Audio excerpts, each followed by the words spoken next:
Ciro Gomes, muito obrigado por ter aceito o meu convite. Acabou a campanha, começa uma nova fase do Brasil, né? Você que já tem tanta experiência, foi deputado estadual, deputado federal, prefeito, governador, ministro 2 vezes, 3 campanhas presidenciais. Essa foi a campanha mais insólita que você participou? Foi, sem dúvida nenhuma, a campanha mais estranha pelo resultado. A minha geração acostumou-se a ver a democracia evoluir sempre, a nossa geração, né?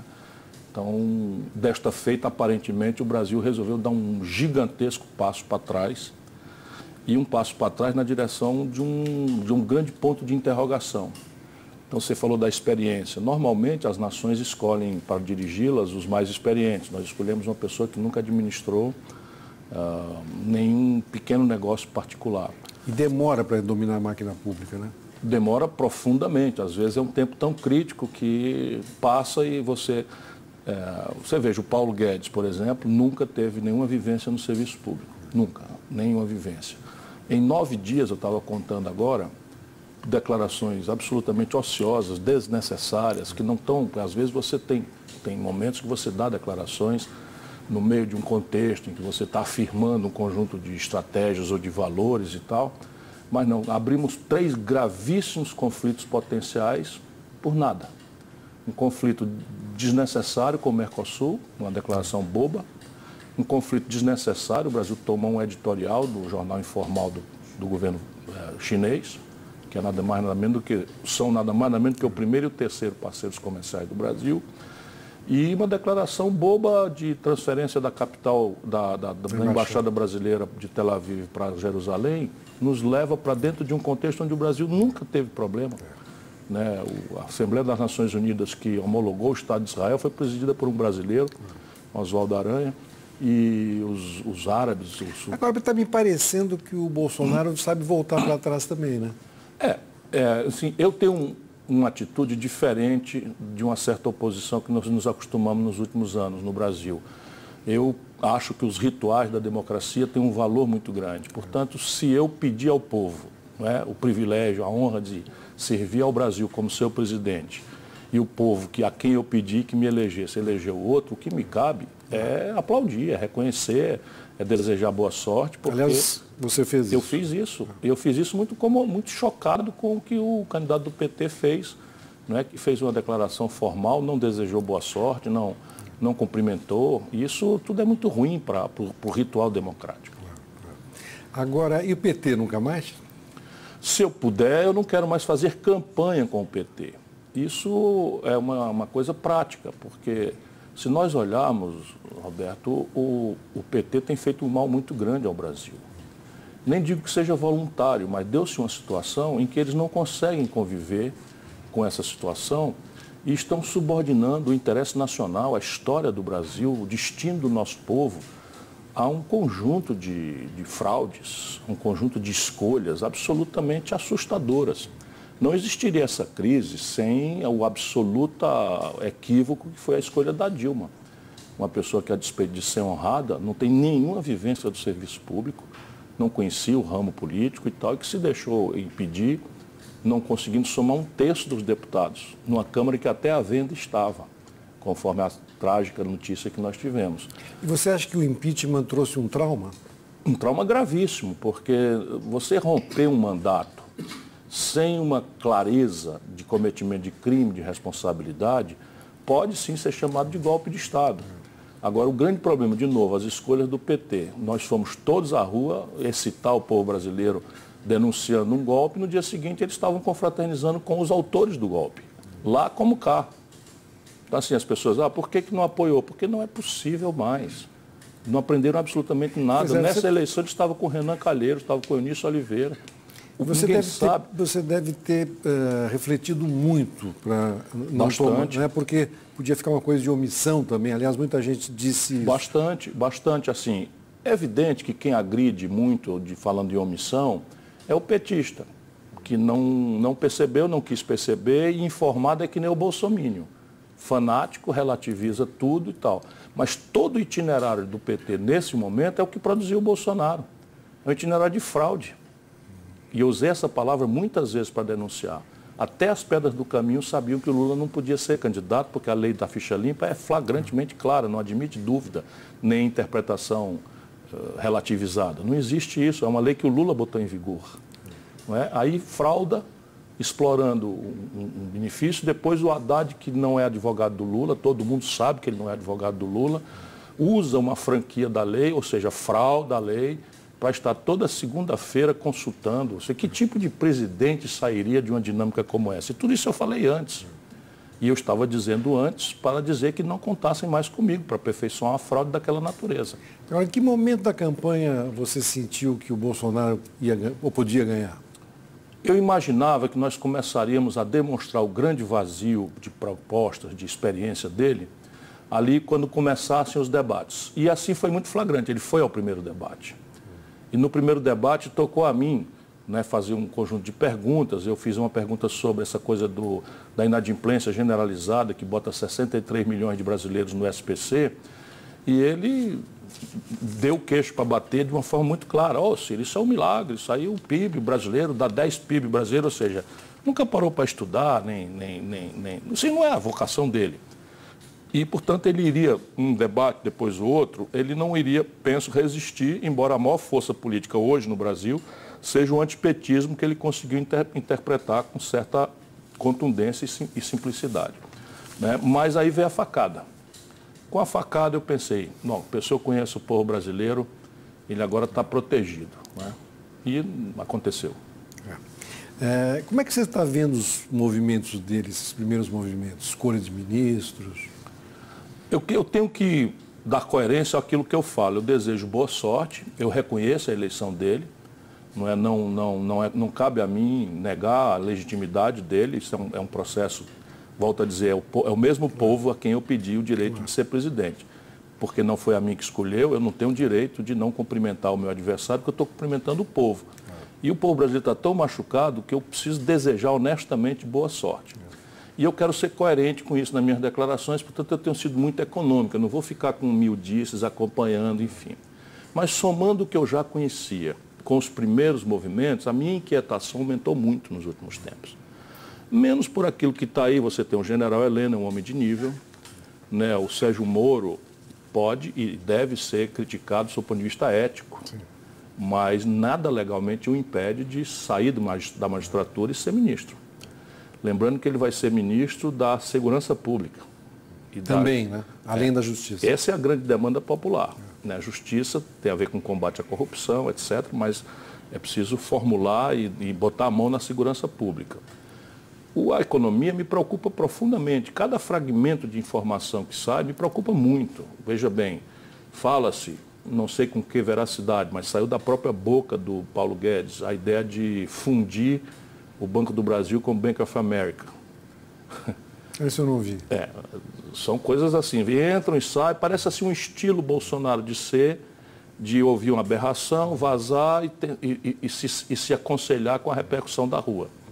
Então, enfim, eu acho que ele tem direito de desenhar o governo dele, tem direito de escolher as pessoas que ele quiser, e a mim cabe vigiar, fazer uma oposição vigilante, baseada... Crítica, mas não oposição por oposição. Eu não faria jamais isso, porque ele é um piloto de um avião onde estamos todos nós dentro, de passageiros, né? E ele precisa acertar. O Brasil está machucado, muito machucado. E eu espero, vou tentar cumprir as melhores práticas democráticas, espero poder olhar caso a caso aquilo que for proposto e reagir conforme o mérito dessas questões, e em nenhuma circunstância a minha voz vai se somar esse quanto pior melhor que uma certa fração da oposição brasileira se acostumou. Pois é, no Congresso, o seu partido e alguns outros de esquerda somam mais ou menos 80 deputados. O PT talvez 140, 150.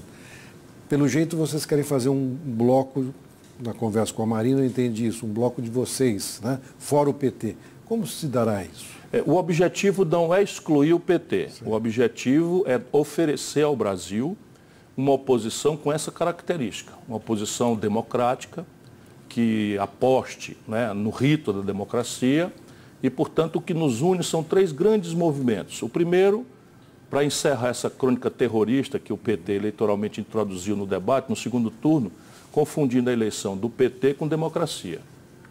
PT é o zero e vezeiro nisso. A democracia brasileira até aqui está absolutamente intocada. Que todo mundo fique em paz e tranquilo, a democracia brasileira até aqui está intocada. Mas como houve esse terror, nossa tarefa será organizar um movimento que garanta vamos dizer, a saúde da institucionalidade democrática contra qualquer tipo de avanço. A segunda é a questão da proteção do interesse nacional. E o terceiro, a proteção dos interesses dos mais pobres no Brasil, que são aqueles que estão pagando a conta mais amargamente. E o PT, por exemplo, já foi para a justiça tentar impedir a posse do Sérgio Moro, judicializando a política, fazendo aquilo que eles denunciam pesadamente quando os outros fazem. E eu tenho uma memória implacável. O Lula quis ser ministro da Dilma. Uma aberração que eu nunca tinha visto na minha já longeva vida pública. E um ministro do Supremo, de forma aberrante, deu uma liminar proibindo. Numa data é bom lembrar que o Lula não era sequer réu. E eles fazem a mesma coisa, eles denunciam quando os outros fazem com ele, como fizeram o impeachment do Fernando Henrique 50 vezes. Agora, Ciro, você sempre teve uma relação muito próxima com o Lula. Você está magoado ainda?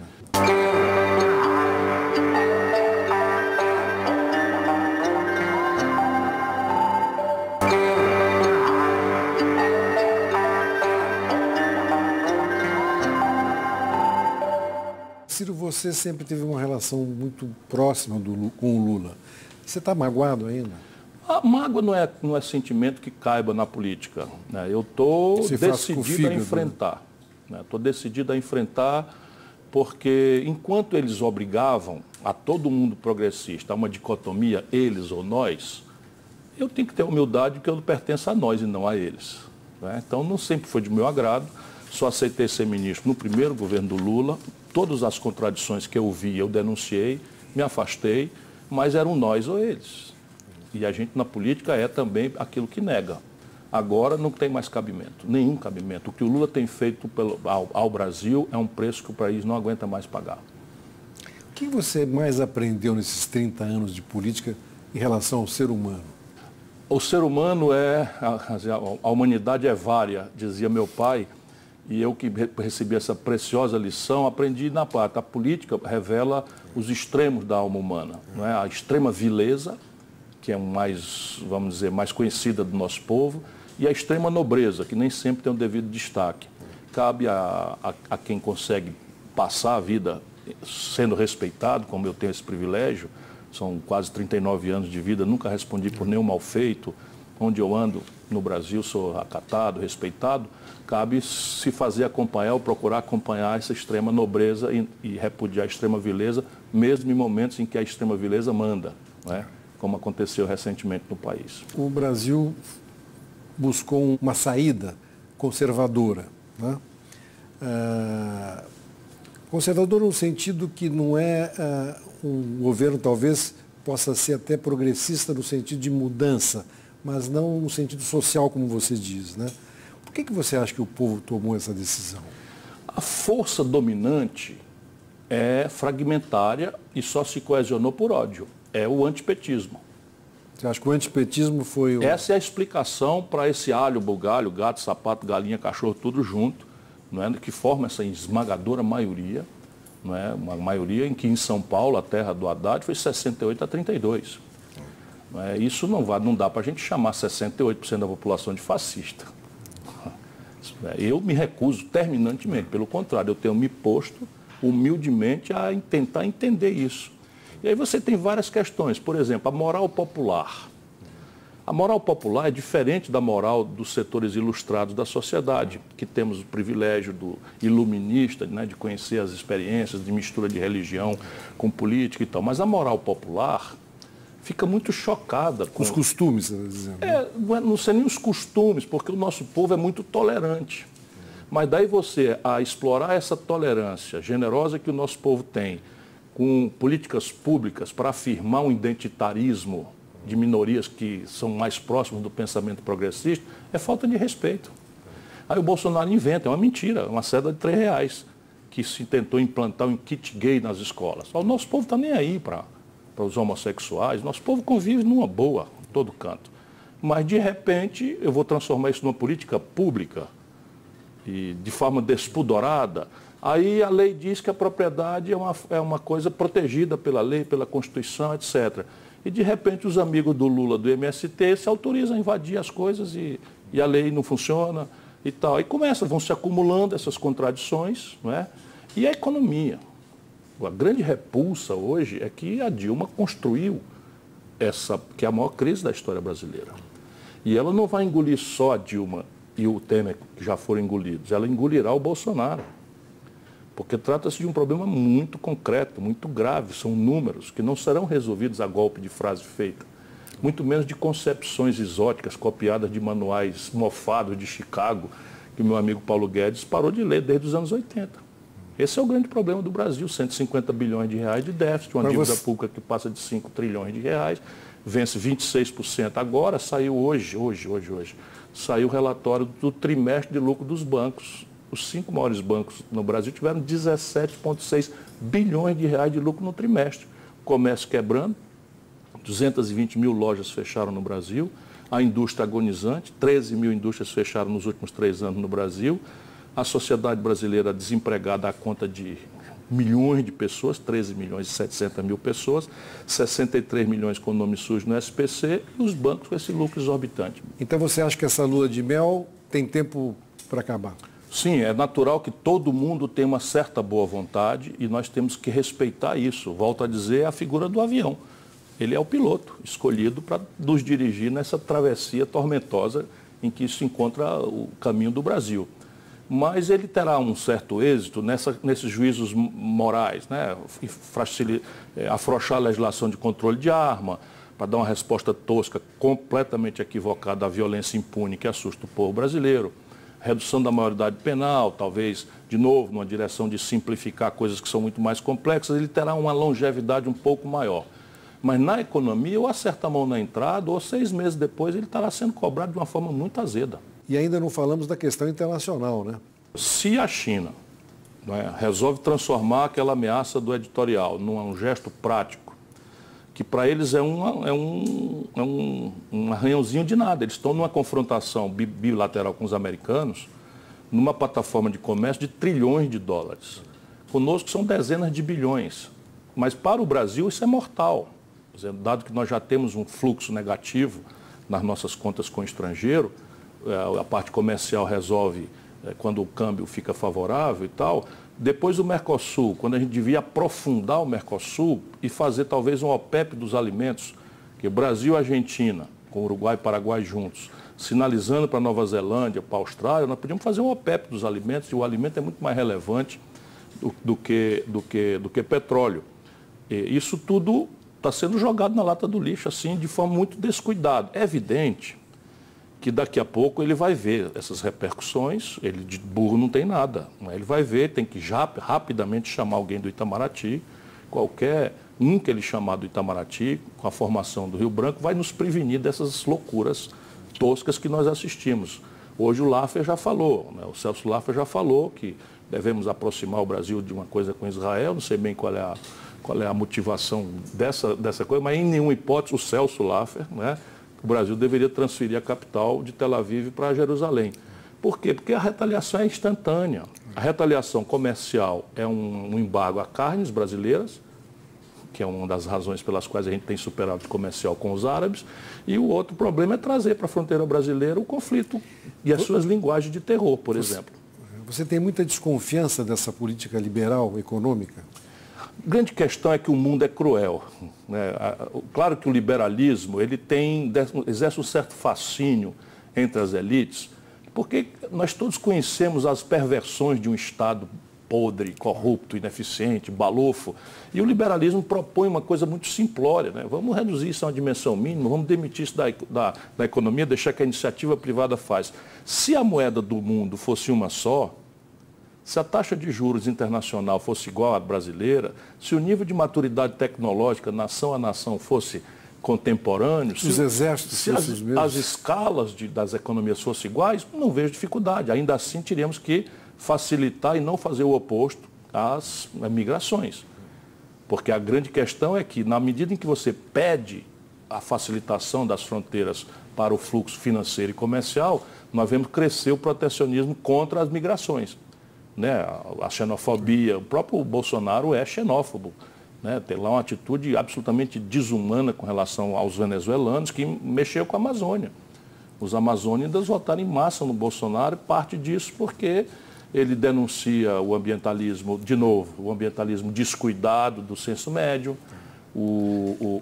As populações que vivem esse drama da migração sofrem muito também. É evidente, né? porque o setor público não resiste. Uma onda de 50, 70 mil venezuelanos chega em Pacaraíma, o hospital não resiste.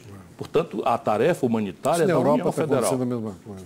A Europa, mais, assim, eu ia dizendo uma palavra aqui que não é muito polida, mas a Europa é menos generosa. A Europa tem mais margem para... A França está tentando fazer uma coisa diferente, né? Mas a Áustria, por exemplo, elegeu um neonazista também. Né? E o mundo está duro, o mundo está difícil. Agora, a linguagem e o linguajar do Bolsonaro é, como você falou, muito tosco, muito direto, assim, no mau sentido da palavra, né? Mas na cadeira, sentado na cadeira, ele vai ter que mudar, né? Inclusive, talvez não possa ir tão para a direita como ele se mostrou na campanha. Eu tenho segurança de que a estrutura brasileira vai engolir o Bolsonaro. E nesse sentido eu nem gosto dessa notícia, porque ele é uma energia. E é uma energia na direção de mudar. E essa é uma energia que eu cultivo. Não dá mais para o Brasil ficar como está. Como ele não tem, dizem as neurociências, né, as novas ciências aí enfim, que estudam os movimentos do cérebro, que a nossa capacidade de pensar em abstrato é uma variável da análise combinatória das palavras que a gente domina. E talvez esse seja o problema do Bolsonaro. Ele tem um feixe de palavras muito restrito, e a análise combinatória dá muito pouco. E está sendo chamada a falar sobre as questões mais complexas e mais sofisticadas do mundo, a partir de um dos países mais complexos e sofisticados do mundo, que é o Brasil. E esse pequeno vocabulário é bom para a campanha, é bom Sim, mas para governar é melhor ficar calado. Agora, Ciro... Não é ele não, hein? Quem está dizendo bobagem a 3x4 é o Guedes. Posso repetir aqui uma coisa escatológica? Ele disse para um jornalista, a jornalista perguntou para ele quais eram as empresas prioritárias para a privatização. Ele disse, são aquelas envolvidas no CU dos curiosos. O ministro da Fazenda, da oitava economia do mundo. A prensa no Congresso também foi mal colocada. A prensa no Congresso foi mal colocada. Sim, mas é assim, o que ele está pensando? Aí de graça, disse para a moça da Argentina, o Mercosul não é prioridade. Agora, Ciro, você também tem de frases, às vezes... Não, eu não estou me arrependendo de frases. A questão é o seguinte, a que serviço, a que proposta, a que propósito essa frase se dá? Eu desafio um brasileiro, eu não me desculpo, mas eu desafio um brasileiro que diga, não, o Ciro esquentou a voz, falou um palavrão descontextualizado, sem objetivo, sem nenhuma razão de ser para isso e tal. A última, recentemente, eu falei de uma pessoa que eu quero bem e estimo, que é o Leonardo Boff. Leonardo Boff faz uma carta para mim super generosa, me enche de elogios no privado, e depois, porque eu não atendo o apelo dele, ele me acusa de ser um antidemocrata, não sei o quê, e está achando que isso provavelmente é trivial. E eu respondi, isso é um bosta. Nunca dei um dia de serviço, não conheço a opinião dele sobre o mensalão, sobre o petrolão, sobre todas as canalices que o PT fez. Então os valores do Boff são relativizados. Você vê que você tem um linguajar... Então, linguajar é uma coisa. Não seria eu o melhor professor de linguagem para ninguém. Estou falando o seguinte, qual o propósito nós estamos alcançando ou buscando de afirmar que nós vamos transferir a capital à Embaixada do Brasil de Tel Aviv? Qual é o propósito de dizer para um repórter argentino que o Mercosul não é prioridade? A quem interessa o Brasil dizer, não é, que... Enfim, essas coisas malucas que estão sendo faladas aí. O Lula e o Mitterrand competiram 3 vezes e ganharam na 4ª. 22 está longe, mas você vai andar pelo Brasil. Com a experiência que eu tenho, o que eu posso prometer, e isso eu prometo ao povo brasileiro, é que eu vou seguir lutando com a mesma energia. Não vai se aposentar? Não, vou seguir lutando com a mesma energia. Eu disse porque eu disse assim, e muito mais porque eu não acreditava. Eu disse, se o Bolsonaro ganhar a eleição, eu vou cumprimentá-lo, desejar boa sorte e saio da política. E vai chorar? Chorar. Chorou? Chorar eu chorei. Chorar eu chorei. Menos por mim e mais por aquilo que eu vi mesmo acontecer, os riscos que o país está passando, né? Isso tudo me machuca muito. Eu estou com muita apreensão. Não essa fascistoide que quer negar legitimidade a ele, mas porque o problema do Brasil é muito grave. E, infelizmente, nós estamos aí armados, e eu vou tentar desarmar isso, em que o presidente eleito, no dia seguinte, a oposição quer destruir. Quer dizer, então, o teu norte agora vai ser andar pelo Brasil, conversar com as pessoas, procurar unir o que puder da oposição e fazer uma oposição crítica. Eu vou fazer mais do que isso. Nós temos bancadas no Senado, na Câmara, o Lupe é um belo de um dirigente partidário. A minha tarefa mais empolgante vai ser mexer com a juventude, que veio em massa na minha direção e veio procurando uma referência. E isso talvez seja o meu legado. Nem todos os brasileiros que quiseram foram presidentes da República. E eu não estaria em má companhia, não. O Covas não foi, o Brizola não foi, dizem o que Rui Barbosa não foi. É destino. É destino. Não é? E alguns que foram presidente, talvez eu não quisesse o seu destino. O Lula está na cadeia, a Dilma no ostracismo, perdeu a eleição para o Senado, o Collor passou pelo que passou. Enfim, eu quero muito ser presidente do Brasil, mas eu não faço disso meu propósito de vida, não. Eu hoje estou entusiasmado em organizar o movimento. Muito obrigado, Ciro. Obrigado a você. Obrigado.